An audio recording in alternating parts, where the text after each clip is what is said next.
اهلا بيكم مره تانية في حلقه جديده. النهارده هنتكلم عن خبر مهم جدا وبقالنا كتير مستنيينه، وهو اصدار شهادات جديده من البنك الاهلي وبنك مصر.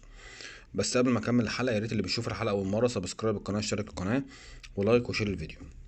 اعلن البنك الاهلي وبنك مصر عن اصدار شهادتين جداد، الاتنين لمده سنه. واحدة عائد شهري الفايدة بتاعتها 23.5%، واحدة عائد سنوي الفايدة بتاعتها 27%، والاتنين لمدة سنة زي ما احنا قلنا.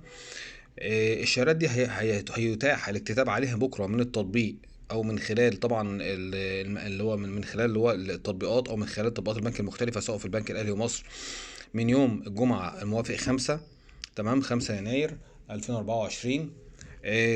طبعا دي احنا بقالنا كتير جدا مستنيين الخبر اللي زي ده، عشان خاطر طبعا الناس اللي كانت بتشتري شهادات ب 22% وانتهت، فطبعا ده ميعاد تجديدها ما كانش ليها بدايل، لو كانش ليها فيها اوعيه ليها بدايل حتى دلوقتي. فنزل البديل ليها بزياده فايده تقريبا بمعدل 1.5%. من المتوقع ان الشهادات تقعد نفس الفتره اللي قعدتها الشهاده 22%، وبعد كده قعدت فتره وبعد كده قفلت. من المتوقع برضه 23.5% هتقعد نفس الفتره تقريبا وتقفل بنفس الشكل. فالناس تاخد بالها، اللي هي طبعا الناس اللي هي بتهتم بموضوع الشهادات والفايدة الشهادات، من المدة المتاحة لشراء الشهادة، عشان خاطر محدش يجي فجأة يلاقي الشهادات قفلت او انتهت.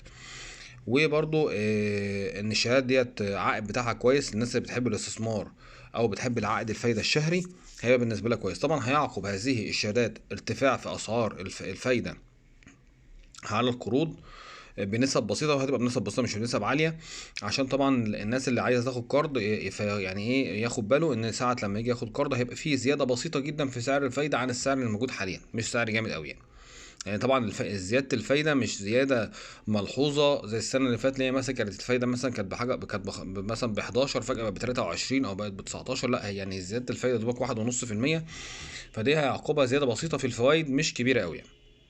طبعا دي على الفوائد على الناس اللي هتاخد قروض جديده مش قديمه. تمام. ده بالنسبه للفايده على قروض الشهادات الخاصه بالشريحه دي.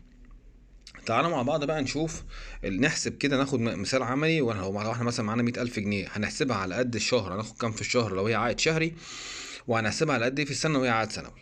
تعالوا يعني نشوف مع بعض. تعالوا نبدأ مع بعض ونشوف. لو احنا مثلا معانا 100,000 جنيه، تمام، نضربه في 23% ونص في المية، دي الفايدة بتاعتنا. ده اللي هيطلع في السنة.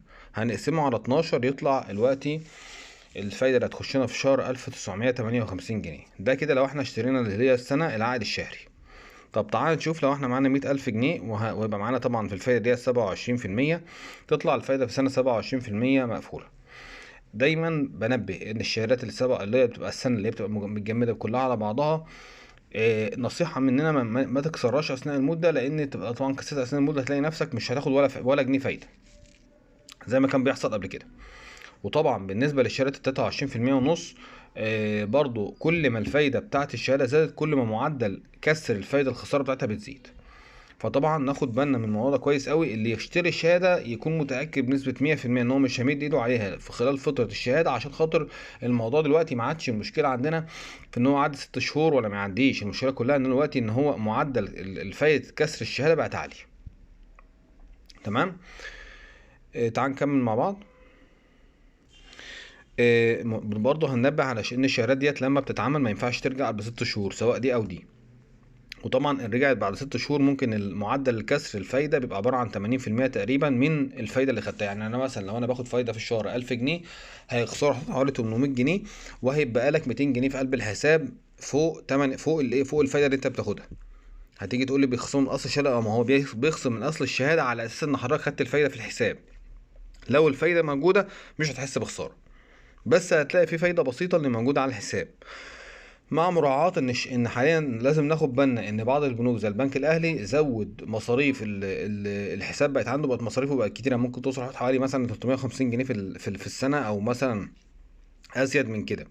فناخد بالنا بان مصاريف الحساب اللي بيجي يفتح شهاده مثلا مبلغ صغير اقل من 100,000، هيتاخد معظم الفوائد اللي بتطلع فوائد. فخد بالك من النقطه دي. يعني خلي في اعتبارك ان انت ما تعملش شهاده مثلا ب 20 30 الف جنيه ولا برقم صغير هتلاقي الفايده اللي طلعت تتاخد مصاريف، يبقى احنا كده قاعدين ما بنعملش حاجه. فقبل ما تروح، لو انت لسه رايح جديد لاول مره، اسال على مصاريف الحساب كام سواء في الاهلي او في مصر، وشوف الدنيا هتبقى مجديه معاك ولا لا، عشان ما تقعدش تروح تعمل الشهاده فجاه تلاقي الفايده النازله اتاخدت في المصاريف، يبقى انت كده ما عملتش اي حاجه. تمام. اتمنى تكون الحلقه فادتكم، وان شاء الله بكم في حلقه جديده، ومع السلامه.